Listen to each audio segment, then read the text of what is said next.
नमस्कार दोस्तों, स्वागत है AR के वॉइस चैनल में। आज की कहानी है बीमार अंधे पिता को बेटा तहखाने में बंद करके विदेश चला गया। 5 महीने बाद जब वापस आया तो उसकी रूह कांप गई। आखिर ऐसा क्या हुआ था? आइए सुनते हैं। रविकांत जी अपने परिवार के साथ दिल्ली में रहा करते थे। घर में उनकी एक बूढ़ी अम्मा और एक बच्चा था। उनकी पत्नी का देवसान शादी के 2 साल बाद ही बच्चे के जन्म के दौरान ही हो गया था। वह अपनी पत्नी से बहुत प्रेम किया करते थे। पत्नी के मरते ही घर में जैसे मातम सा छाया रहता था। दिन रात उसकी याद में तड़पा करते थे।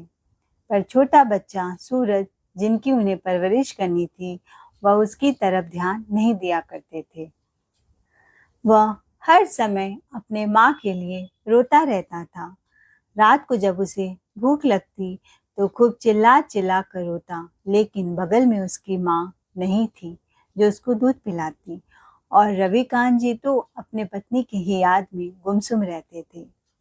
जब उसकी आवाज़ बूढ़ी दादी सुनती है, वह दौड़े दौड़े आई, बच्चे को अपने हाथों में लेती, उसे खूब प्यार करती, उसको दूध पिलाती और अपने बेटे रविकांत को कहती, "तू इसका ध्यान रख। अब तू ही इसकी माँ और तू ही इसका पिता है। छोटे बच्चों का ध्यान नहीं रखेगा तो ये बेचारा बिलख बिलख कर तड़प तड़प कर मर जाएगा। इसको भी तू खो देगा।" पर उनको कोई सुध नहीं रहती। रविकांत की माँ काफ़ी बूढ़ी थी। उनसे जितना काम बन पड़ता वह करती, और वह बार बार रविकांत को दूसरी शादी करने के लिए जोर जबरदस्ती करती। पर रविकांत जी अपनी माँ को ही अपना सब कुछ मानते थे और शादी के लिए तैयार नहीं होते थे। वह एक सरकारी कर्मचारी थे और समय समय पर उनका ट्रांसफ़र होता रहता था। धीरे धीरे समय व्यतीत होने पर उन्होंने अपना काम फिर से शुरू किया। काम पर वापस जाने लगे। एक दिन उनका बच्चा पालने से गिरने वाला था। बूढ़ी माँ की तबीयत खराब थी, वह उठ नहीं पा रही थी। बच्चा रोए जा रहा था, पर किसी को कुछ सुनाई नहीं दे रहा था। तभी रविकांत जी ऑफिस से अपने घर आते हैं और देखते हैं कि उनका छोटा बच्चा पालने पर से गिरने वाला है। अपने बच्चों को गले लगा लेते हैं, उसके माथे पर खूब चूमते हैं और कहते हैं, "बच्चे, मुझे माफ़ कर दे। मैं तेरा नालायक पिता हूँ जो तेरा ध्यान नहीं रख पाया। बेटा, आज जो गलती हुई अब वह दोबारा नहीं होगा। मैं शराब को हाथ तक नहीं लगाऊंगा। मैं तेरा अच्छे से परवरिश करूंगा।" कहते कहते वह रोने लगते हैं।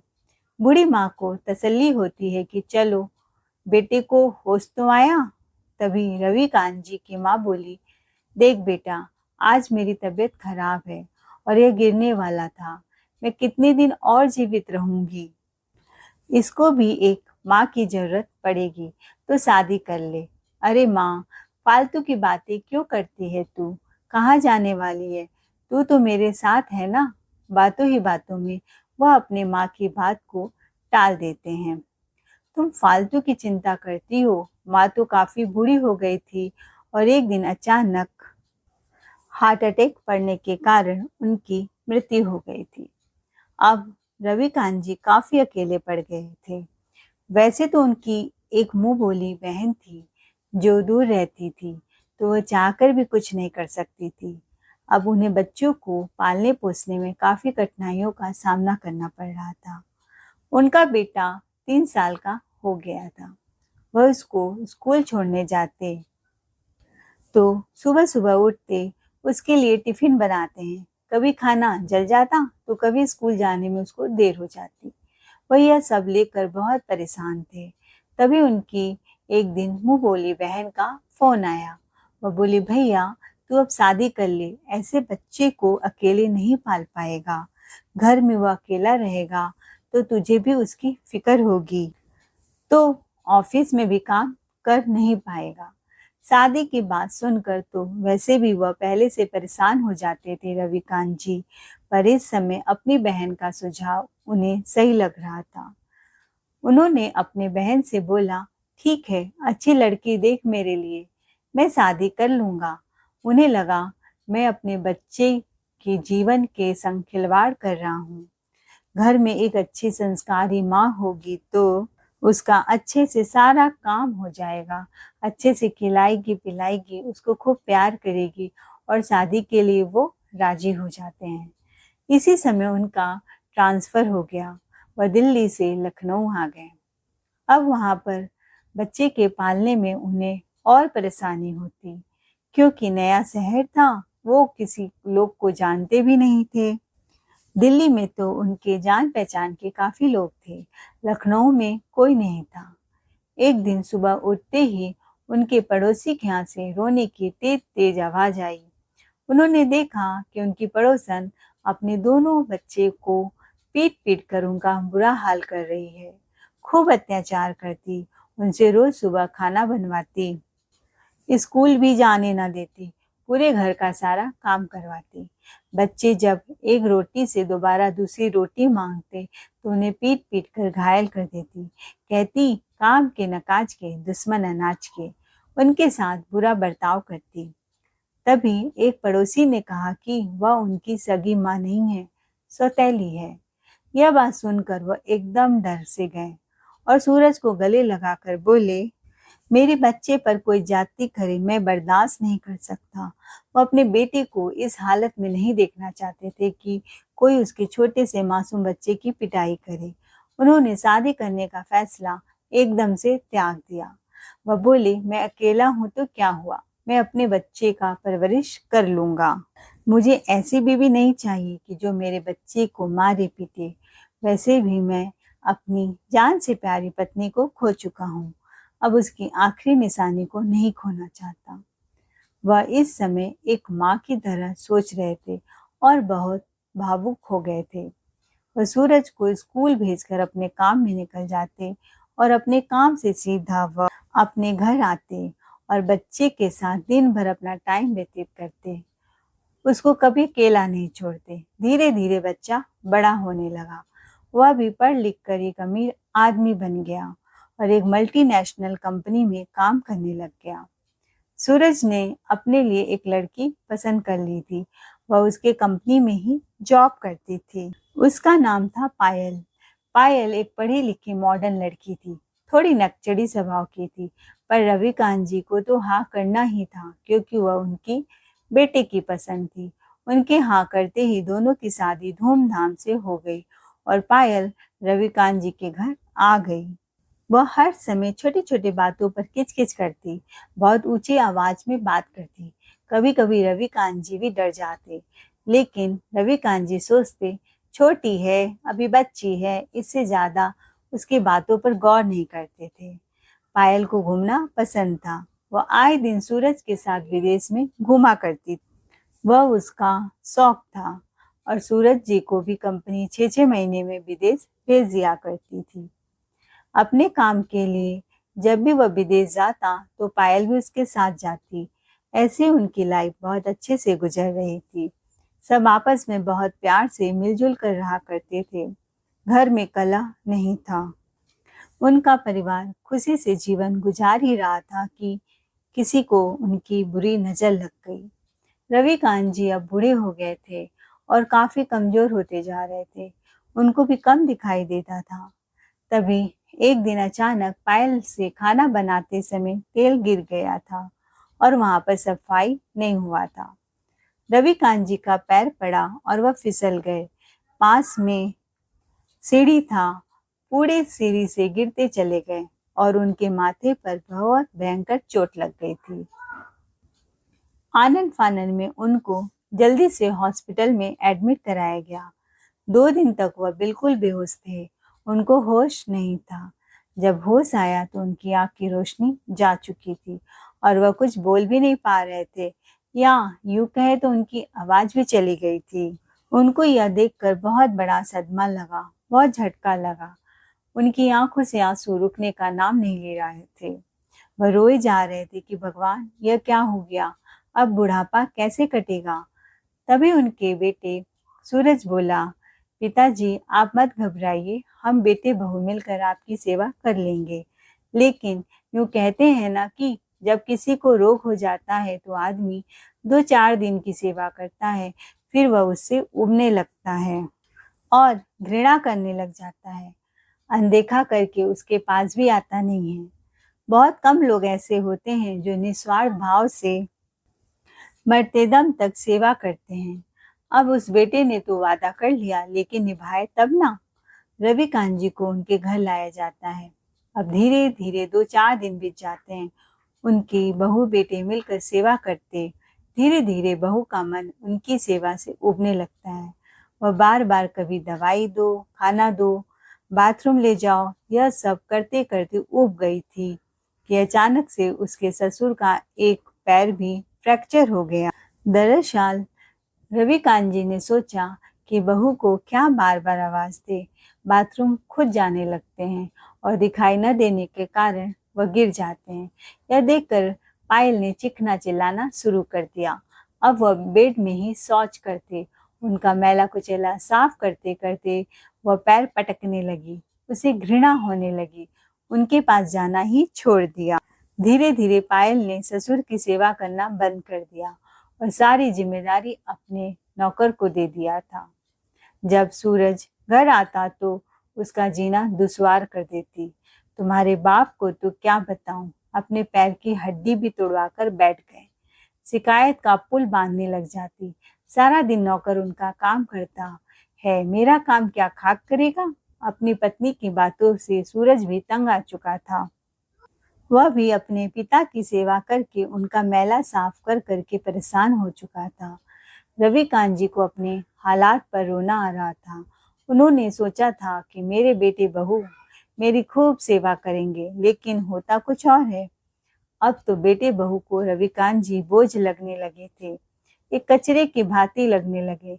ऐसा कचरा जो दिन प्रतिदिन बदबू करने लगता है, जिसे लोग जल्दी से जल्दी घर से बाहर फेंकना चाहते हैं, और उनकी नज़र में वह कचरा मात्र रह गए थे। नौकर ने रविकांत जी को एक कॉपी पेन पकड़ा दिया था। उन्हें जो भी कुछ आवश्यकता पड़ती थी वह उस कॉपी में बड़े बड़े अक्षरों में लिख दिया करते थे। नौकर और घर वाले लोग समझ जाते थे कि उनको क्या चाहिए। एक दिन की बात है, पायल और सूरज की शादी का सालगिरह का अवसर था। सब लोग पार्टी मनाने बाहर गए थे। साथ में रविकांत जी को भी लेकर गए थे। रविकांत जी पार्टी में जाना नहीं चाहते थे, क्योंकि वह वैसे भी कुछ देख नहीं पाते। व्हील चेयर में बैठकर क्या ही करते, तो वह जाना ही नहीं चाहते थे, और उनकी तबीयत भी थोड़ी सी नाजुक थी। रविकांत जी को पार्टी में कुछ रास नहीं आ रहा था, और लोग उनसे बात भी नहीं कर रहे थे, उनकी उपेक्षा कर रहे थे। उनके पास कोई उनका हालचाल लेने न जाता। पायल के भैया भाभी सब लोग बड़ी धूमधाम से उसके एनिवर्सरी का जश्न मना रहे थे। शोर शराबा हो रहा था, और तभी रविकांत जी का अचानक से तबीयत बिगड़ गया। उनका जी मचल रहा था। उन्हें दिखाई तो देता नहीं था और बोल भी नहीं पा रहे थे कि वह किसी से कुछ कहें, और पैर भी फ्रैक्चर था कि वो कहीं अपने से जा पाते। वो बहुत रोकने का प्रयास कर रहे थे, लेकिन वह रोक नहीं पाए। उनके चेहरे के हाव भाव देखने के लिए लोगों के पास समय भी नहीं था। सब लोग नाचने गाने में लगे हुए थे, ड्रिंक करके झूम रहे थे। नौकर भी सबकी आवभगत में लगा हुआ था। अचानक से रविकांत जी को उल्टियां होने लगी और उसकी गंध चारों तरफ फैल गई। सारे मेहमान का मूड ऑफ हो गया। यह गंध कहाँ से आ रही है? तब पायल ने अपने ससुर की तरफ देखा। वह दांत पिसती रह गई। पूरा पार्टी का माहौल खराब हो गया था, और उल्टी उसके एनिवर्सरी केक पर पड़ गया था। उसने गुस्से में अपना केक उठाकर ससुर जी के मुंह पर फेंक दिया। उल्टी वाला केक। अपने ससुर को उसने बहुत खरी खोटी सुनाई। पैर पटक कर एक चांटा जड़ दिया और पार्टी खत्म हो गया। सभी लोग जा चुके थे।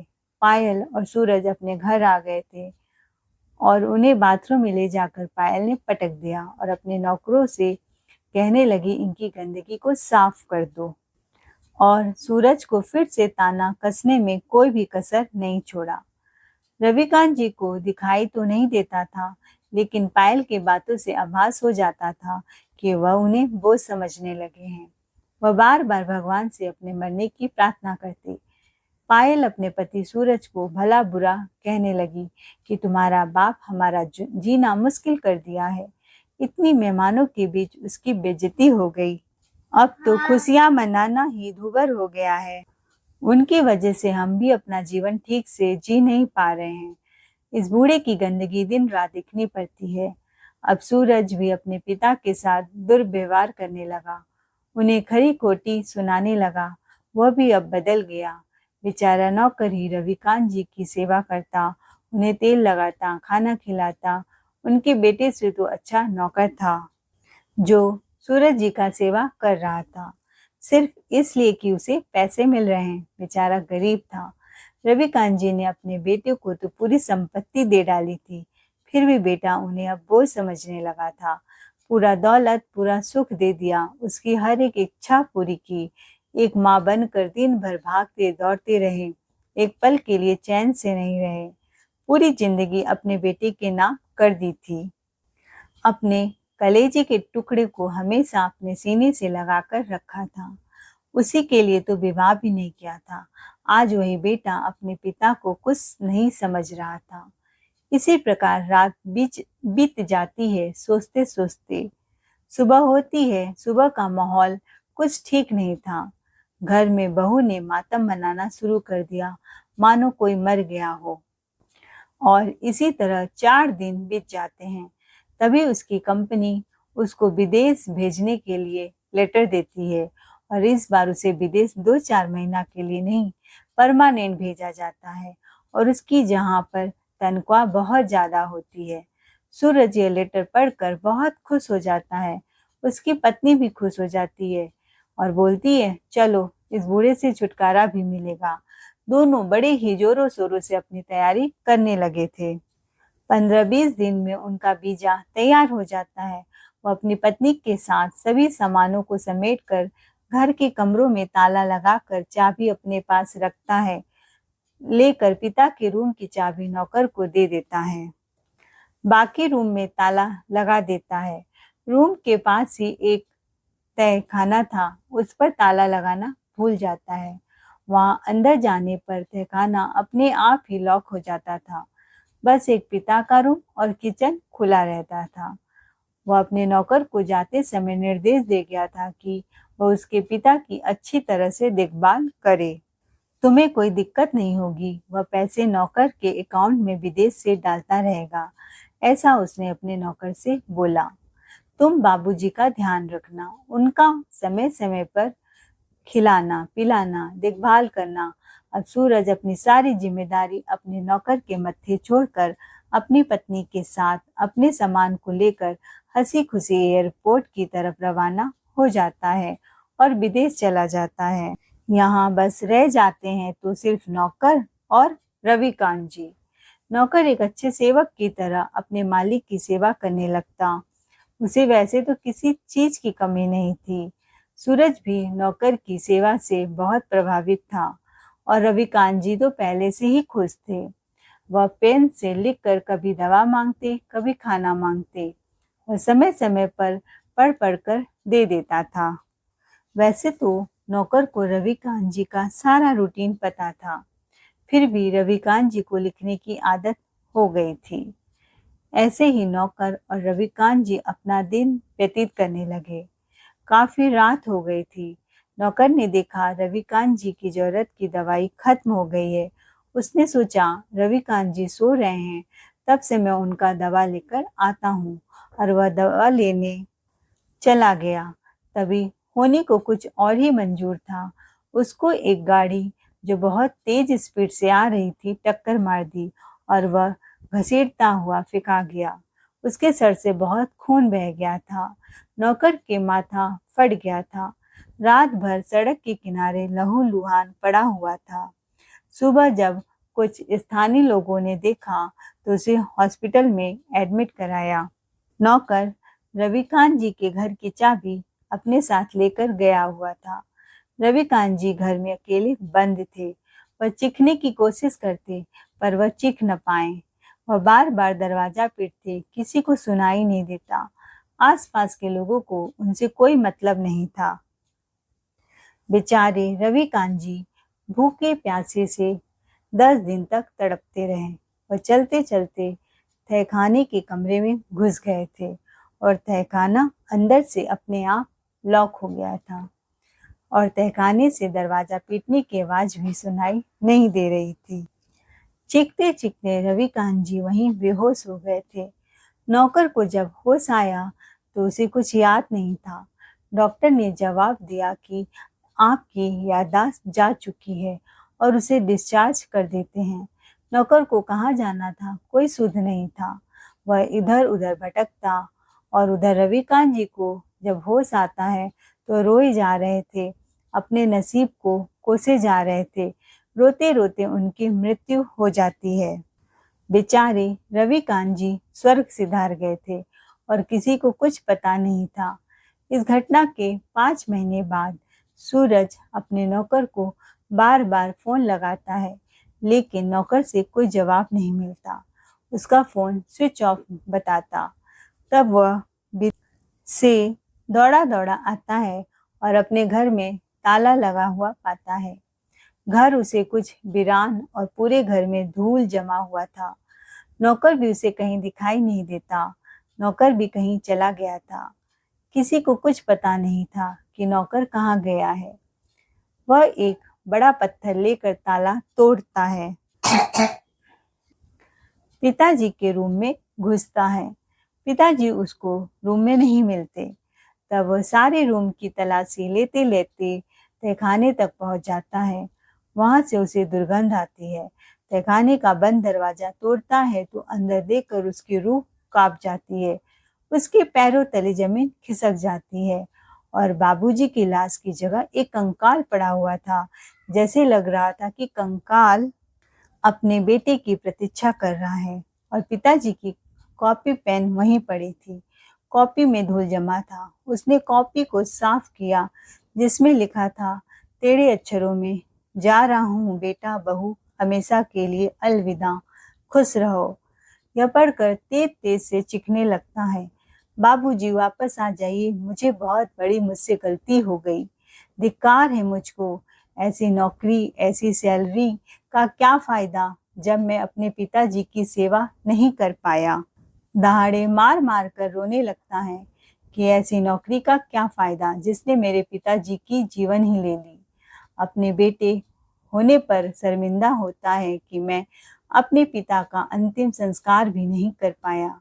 दोस्तों, इसीलिए मैं बार बार कहती हूँ, जब तक माता पिता जिंदा है तभी उनकी सेवा करो।